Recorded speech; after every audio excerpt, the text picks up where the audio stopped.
This is video number 6.2 and it is just the continuation of the previous video in which we were studying properties of conductors.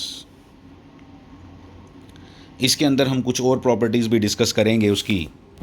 एक important बातें last video में मैंने आपसे discuss की, 4 properties discuss की थी, वो आपको समझ आनी चाहिए। अब इसके अंदर हम क्या डिस्कस करने वाले हैं मैं आपको बताता हूँ। इसमें हम डिस्कस करेंगे कि एक कंडक्टर जो है, पिछली बार हमने न्यूट्रल कंडक्टर लिया था माइंडेड। इसमें हम क्या करने वाले हैं, एक कंडक्टर लेंगे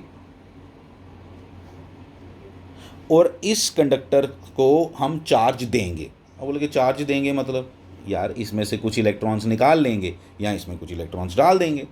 इलेक्ट्रॉन्स डालोगे तो ये नेगेटिवली चार्ज हो जाएगा और अगर इलेक्ट्रॉन्स बाहर निकालोगे तो ये पॉजिटिवली चार्ज हो जाएगा। तो इसको हमने चार्ज दिया, वी से like this, but actually concept क्या कि हमने इसमें से कुछ इलेक्ट्रॉन बाहर निकाल दिए समहाउ और यहाँ इस पर कुछ इलेक्ट्रॉन्स डाल दिए, whatever you want to say. हमने ये, अब this one is a charge body. अब लेकिन हम कंफ्यूज हो गए, हमने इसको चार्ज किया, हमने ठीक ठाक इसमें से इलेक्ट्रॉन्स बाहर निकाल लिए और उसके बाद हमने एक कॉन्सेप्ट लगाया गॉसियन वाला। मैंने इसका गॉस सरफेस लिया, गॉसियन सरफेस लिया, बिल्कुल ऐसे देखना कैसे, ये बिल्कुल ऐसे, बिल्कुल ऐसा हमने इसका गॉसियन सरफेस ले लिया, बिल्कुल इसके साथ, बिल्कुल जस्ट थोड़ा सा अंदर, बिल्कुल वैसा ही। ये बिल्कुल शेप इसकी कैसी है अंदर, रेड वाले की बिल्कुल सेम येलो वाले जैसी, लेकिन थोड़ी सी अंदर है, थोड़ी सी अंदर। ज़रा ध्यान देना ज़रा प्लीज़। थोड़ा सा अंदर लेने से क्या मैंने प्रूव किया, मुझे मालूम है इसके, जब मैंने इसके अंदर लिया तो मुझे मालूम है इसके अंदर इलेक्ट्रिक फील्ड कितना है, 0। और मुझे बड़े अच्छे से मालूम है integral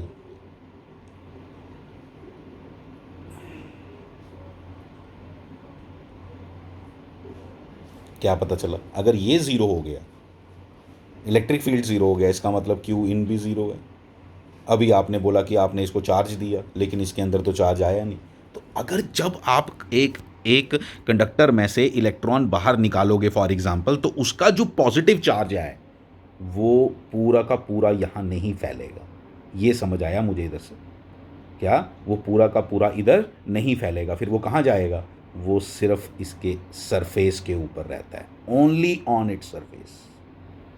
mind it please, this is very very important. Note करके रखोगे अपनी कॉपीज़ पे सभी कि ये क्यों हुआ ऐसा, किससे प्रूव किया, गॉस लॉ से प्रूव किया हमने। मैंने बेटर भी है इसका, ये देखो यहाँ ये कंडक्टर लिया हुआ है, इसने गॉसियन सरफेस लिया, लिखा हुआ E=0, देख रहे हो आप, E=0। जैसे E=0 लिया, आपको मालूम है ये फार्मूला लगाया, ये फार्मूला लगा के as E=0 Q in equal 0 होगा। लेकिन बॉडी तो चार्ज है, तो फिर चार्ज है कहाँ, charge will be on the surface only. Mind it, this is very very important कि आपने जो भी उसको चार्ज दिया वो सिर्फ इलेक्ट्रिक फील्ड अंदर कितना होगा, 0, और सारा का सारा चार्ज कहाँ उसके डेवलप हो गया है, पूरा का पूरा जितना चार्ज दोगे सारा का सारा सरफेस के ऊपर आएगा, सारा का सारा सरफेस के ऊपर आएगा। This is important. अब एक और बात आपको बताता हूँ, चार्ज सारा सरफेस के ऊपर आ गया, ध्यान देना, चार्ज जब पूरा सरफेस के ऊपर आ गया, अब मैंने अगर इस चार्ज की डेंसिटी निकालनी है तो लैम्डा यूज़ करूँगा, सिग्मा यूज़ करूँगा या रो यूज़ करूँगा। ऐसे ये बॉडी है क्या, ऐसे ये बॉडी क्या है बताओ, ऐसे ये तो बॉडी वो है सॉलिड।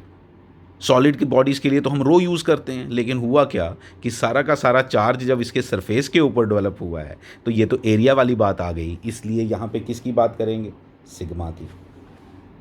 सिग्मा की बात करेंगे तो क्या आप मुझे बताओ कि क्या ये हर जगह सिग्मा सेम होगा, तो नहीं होता। ठीक है, आपने इसका हर जगह ये यूनिफॉर्मली डिस्ट्रीब्यूटेड नहीं होगा सिग्मा। मतलब क्या कि हर एक, अगर आपने इतना एरिया लिया तो इतने एरिया में अगर चार्ज कितना है 2 कूलम, तो उतने ही सेम एरिया अगर यहाँ लिया तो ज़रूरी नहीं है कि यहाँ पे क्या हो 2 कूलम। मतलब sigma is not same everywhere, it depends on the shape of the conductor. एक एक बात नोट करके रखनी है, it depends on the shape of the conductor and moreover the most important concept here we are going to discuss is, जहाँ पे sharp edges होंगे वहाँ पे सिग्मा काफ़ी ज़्यादा होगा। इसको मैं अगले पेज पे दिखाता हूँ आपको, मैंने बनाया है, ये देखो, sigma is inversely proportional to radius of curvature, sigma is inversely proportional to radius of curvature. देखो अब ये कहाँ से आया, अभी इस पे बात करने की कोई ज़रूरत नहीं है, अभी आप इसको याद रख लोगे कि जो इधर देखो क्या, अगर मैं बिल्कुल स्मूथ स्फीयर लूँ तो sigma is will be constant everywhere in case of a smooth sphere, constant everywhere. लेकिन अगर ये देखो जैसे मैंने यहाँ बनाया है, यहाँ पे रेडियस ऑफ कर्वेचर और यहाँ का रेडियस ऑफ कर्वेचर में क्या डिफरेंस है बताओ। यहाँ पे रेडियस ऑफ कर्वेचर कम है, यहाँ पे रेडियस ऑफ कर्वेचर ज़्यादा है।